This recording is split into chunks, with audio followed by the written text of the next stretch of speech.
আজকে American science fiction movie rampage explain করব, যার IMDb রেটিং 6.1। মুভিতে তিনটি ভয়ঙ্কর জন্তুকে পুরো শহরে ভাঙচুর চালাতে দেখা যায়। তারা কেন এমন করছে, কিভাবে তাদের প্রতিহত করা যায়, তার উত্তর পেতে সম্পূর্ণ মুভিটি দেখুন। ওকে, তাহলে চলে আসি মূল আলোচনায়। মুভির শুরুতেই একটি মহাকাশ স্টেশন দেখানো হয়, যেখানে এনার্জিন নামক কোম্পানি থেকে কিছু গবেষকদের অ্যাথেনা নামক একটি প্রাইভেট মহাকাশ স্টেশনে করে ইঁদুরের উপর কিছু গোপন রিসার্চ করার জন্য পাঠানো হয়। কিন্তু রিসার্চে ভুল হওয়ার কারণে ওই ইঁদুরটি বিশাল দানবাকৃতিতে রূপান্তরিত হয়, যার ফলে ওই মহাকাশ স্টেশনটি সম্পূর্ণই ধ্বংস হয়ে যায়। কিন্তু তার আগেই সেখানকার একমাত্র বেঁচে থাকা গবেষক, যার নাম ক্যারি, সে এই কোম্পানির মালিক ক্লেয়ার উইডেনের কথা মতো ওই স্টেশন থেকে তিনটি বিশেষ প্যাথোজেনিক DNA এর স্যাম্পল নিয়ে একটি ক্যাপসুলে করে পৃথিবীর দিকে চলে আসার সময় সেই ক্যাপসুলের গ্লাস ভেঙে একটি বিশাল বিস্ফোরণ হয় এবং এর এক একটি টুকরো পৃথিবীর দিকে পড়তে থাকে। এরপর বর্তমান সিনে এই মুভির নায়ক ডেভিস ও তার টিমকে দেখানো হয়। তারা একটি জঙ্গলে যায়। এই ডেভিস একজন অবসরপ্রাপ্ত সেনাকর্মী। সে বর্তমানে শহরের একটি চিড়িয়াখানার সাফারি পার্কে কাজ করে, যেখানে সে জর্জ নামক একটি বিরল প্রজাতির গেরিলাকে ট্রেনিং দেয়।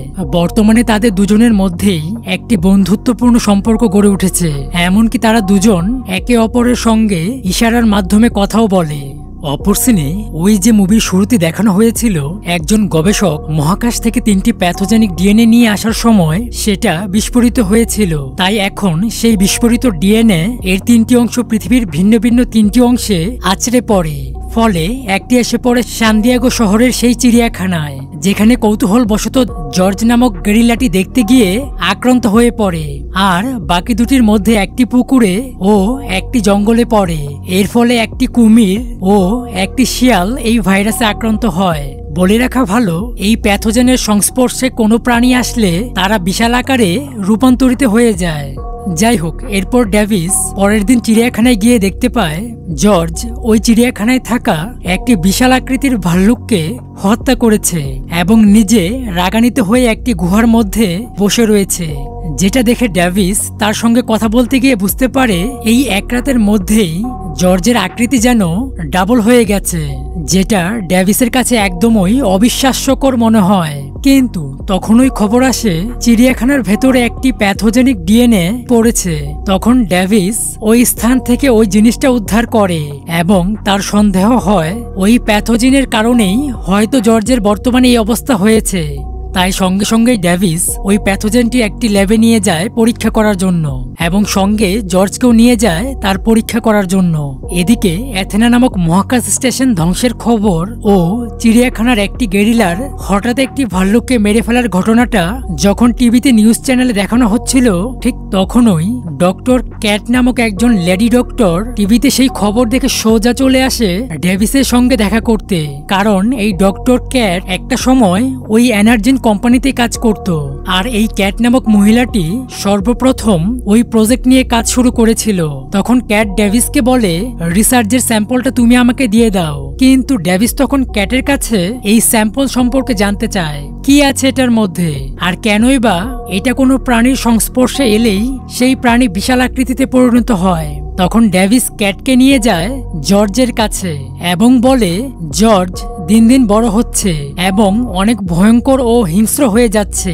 এটা শুনে ক্যাট বলে, আমরা আমাদের রিসার্চের জন্য তিনটি প্রাণীর DNA নিয়ে একটি নতুন DNA তৈরি করেছিলাম, আর এখন ওই DNA এর সংস্পর্শ লাগার কারণে জর্জের এমন পরিবর্তন হচ্ছে, কিন্তু আমি জর্জকে ঠিক করে দিতে পারবো।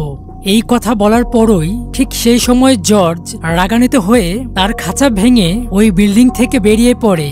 যদিও ডেভিস তার পিছু নিয়ে কোনো ক্রমে তাকে শান্ত করলেও উপর থেকে একজন সরকারি দলের লোক এজেন্ট হার্বে রুসেলের নেতৃত্বে ওই স্থানে উপস্থিত হয়ে জর্জকে গুলি করে অজ্ঞান করে বন্দি করে ফেলে। অন্যদিকে দেখা যায় এনার্জিন কোম্পানির মালিক ক্লেয়ার যখন জানতে পারে ওই মহাকাশ থেকে আনা তিনটি প্যাথোজেনিক DNA এর বোতল মার্কিন যুক্তরাষ্ট্রের বিভিন্ন জায়গায় পড়েছে, ঠিক তখনই সে বার্ক নামক একটি ভাড়াটে গুন্ডাকে দায়িত্ব দেয় যে কোনো উপায়ে ওই প্যাথোজেনিক ডিএনএর বোতলগুলি উদ্ধার করে আনতে, কারণ ওইগুলি গভর্নমেন্ট বা পুলিশের হাতে পড়লে এনার্জিন কোম্পানি সম্পূর্ণই বন্ধ হয়ে যাবে। তাই তখন ক্লেয়ারের এই অর্ডার অনুযায়ী বার্ক নামক লোকটি তার দলবল নিয়ে একটি জঙ্গলে যায়, কিন্তু সেখানের একটি শেয়াল ওই প্যাথোজেনিক ডিএনএর সংস্পর্শে আসার কারণে সেও বিশাল দানবাকৃতির ও হিংস্র হয়ে গেছে। তাই ক্লেয়ার তাদের অর্ডার দেয় ওই শিয়ালটাকে জীবিত অথবা মৃত যে কোনো অবস্থাতেই নিয়ে আসতে, কিন্তু দুর্ভাগ্যের বিষয় প্যাথোজেনে আক্রান্ত হয়ে ওই শিয়ালটি বার্কের দলবল সহ তাদের হেলিকপ্টারটিও ধ্বংস করে দেয়। এদিকে দেখা যায় জর্জকে অজ্ঞান অবস্থাতে একটি বিমানের মাধ্যমে একটি স্থান থেকে অন্য স্থানে নেওয়া হচ্ছে, যে বিমানে ডেভিস এবং ক্যাটকেও নিয়ে যাওয়া হচ্ছিল, কারণ জর্জের সম্পর্কে তাদেরকেও জিজ্ঞাসাবাদ করা হবে। অন্যদিকে দেখা যায় ক্লেয়ার যখন দেখতে পায় তার ভাড়াটে গুন্ডারা তাদের কাজে ব্যর্থ হয়েছে এবং সরকারি একটি দল একটি গেরিলাকে বন্দী বানিয়েছে তার অস্বাভাবিক আচরণের জন্য, ঠিক তখনই সে বুঝতে পেরে যায় ওই গেরিলাও নিশ্চয়ই তাদের তৈরি প্যাথোজেনে আক্রান্ত হয়ে পড়েছে। তাই আইনের হাত থেকে বাঁচার জন্য ক্লেয়ার এবং তার ভাই একটা প্ল্যান করে এবং তাদের অফিসের বিল্ডিং এর উপরে থাকা একটি বিশাল ট্রান্সমিটার চালু করার সিদ্ধান্ত নেয়, যেইটা থেকে নির্গত হবে একটি লো ফ্রিকোয়েন্সি রেডিও ওয়েভ। আর এই রেডিও ওয়েভের আকর্ষণের ফলে জন্তুগুলি যেখানে থাকুক না কেন তারা ছুটে চলে আসবে এই স্থানে, আর এখানে আসা মাত্র সেনাবাহিনী এমনিতেই তাদের হত্যা করবে। আর এই প্ল্যান করেই তারা এই শক্তিশালী ট্রান্সমিটার অন করতেই বিমানে থাকা জর্জ কিছুক্ষণের মধ্যে জাগ্রত হয়ে যায় এবং পুরো বিমানটি ধ্বংস করে দেয়।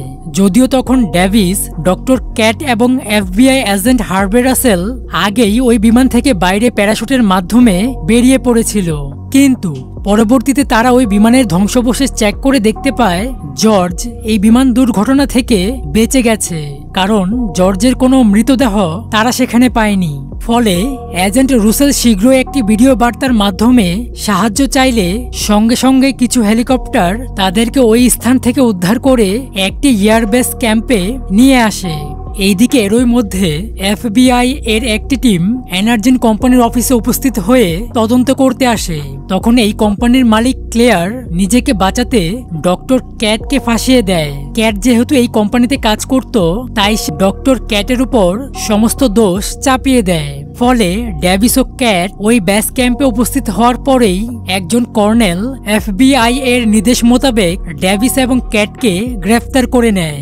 কিন্তু তখন ডেভিস ও ক্যাট দুটি মিলিটারি অফিসারকে মেরে একটি হেলিকপ্টার চুরি করে শিকাগো শহরের উদ্দেশ্যে রওনা হয়, আর এই কাজে তাদের সাহায্য করে এজেন্ট রুসেল। এদিকে কর্নেল যখন বুঝতে পারে খুব শীঘ্রই শিকাগো শহরের অবস্থা খারাপ হতে চলেছে, তখন সে পুরো শহর খালি করার অর্ডার দিয়ে প্রচুর সামরিক বাহিনী মোতায়েন করে যাতে ওই দুই জন্তুকে থামানো যায়, কিন্তু সামরিক বাহিনীর সকল চেষ্টায় ব্যর্থ হয়।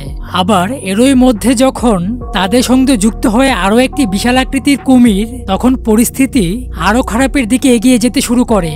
যাই হোক, এদিকে দেখা যায় ডেভিস এবং ক্যাট বেস ক্যাম্প থেকে পালিয়ে সোজা চলে আসে এনার্জিন কোম্পানির রিসার্চ সেন্টারে।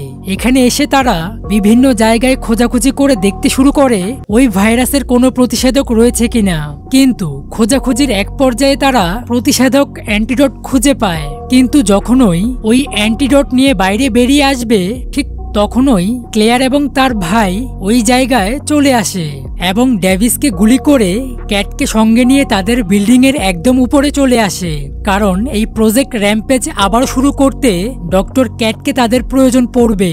কিন্তু দুর্ভাগ্যের বিষয়, হেলিকপ্টারের মাধ্যমে ওই স্থান থেকে পালিয়ে যাবার আগেই ওই জন্তুগুলি এই বিল্ডিং এ চলে আসে। তখন ক্লেয়ারের ভাই এই জায়গা থেকে পালিয়ে যায়, আর তখন জর্জ এই বিল্ডিং এর উপরে উঠে সেই ট্রান্সমিটার ভাঙতে শুরু করে। তখন ক্লেয়ার এবং ক্যাট পড়ে যায়। ঠিক সেই সময় আহত ডেভিস সেই জায়গায় উপস্থিত হয়ে ক্যাটকে বাঁচিয়ে নেয়, কিন্তু এরপরও ক্লেয়ার আবারও তাদেরকে মেরে ফেলার হুমকি দিয়ে ডেভিসকে অর্ডার দেয় তার পরিচিত এই গেরিলাকে যেন কিছুক্ষণের জন্য হলেও শান্ত করে, যাতে ক্লেয়ার সেখান থেকে পালাতে পারে। কিন্তু তখন ডক্টর ক্যাট একটি অ্যান্টিডোট ক্লেয়ারের ব্যাগের ভেতর দিয়ে তাকে ধাক্কা মেরে দেয়, আর তখনই জর্জ ক্লেয়ারকে সম্পূর্ণই গিলে ফেলে। ফলে ক্লেয়ারের ব্যাগে থাকা একটি প্রতিষেধক অ্যান্টিডট জর্জের মুখের ভেতর চলে যায়, যে কারণে জর্জ ধীরে ধীরে আবারও আগের অবস্থায় ফিরতে শুরু করে। মানে সে যে হঠাৎ হঠাৎ করেই রাগান্বিত হয়ে যেত, সেটা থেকে সে মুক্তি পায়। তাই বর্তমানে জর্জ এখন ডেভিসের সমস্ত কথাই শুনছে। তাই জর্জের সাহায্যে ডেভিস ওই নেকড়েকে প্ল্যান মোতাবেক সেই কুমিরের সামনে উপস্থিত করলে কুমিরটি মুহূর্তের মধ্যেই ওই নেকড়ের মাথা ছিঁড়ে তাকে হত্যা করে। কিন্তু তারপরই ওই কুমিরটি জর্জের দিকে এগোতে থাকে। তখন ডেভিস তাকে বিভিন্ন উপায়ে আটকানোর চেষ্টা করে, কিন্তু মারামারির এক পর্যায়ে জর্জ সেই কুমিরটির হাতে গুরুতর আহত হয়ে পড়লেও জর্জ একটি রড দিয়ে ওই কুমিরের চোখে ঢুকিয়ে তাকে হত্যা করে ফেলে। এর ফলে পুরো শহর একটি বড় বিপদ থেকে মুক্তি পায়।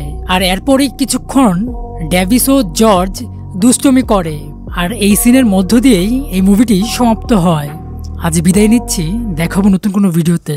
ততক্ষণ চ্যানেলটি সাবস্ক্রাইব করে পাশেই থাকুন। ধন্যবাদ।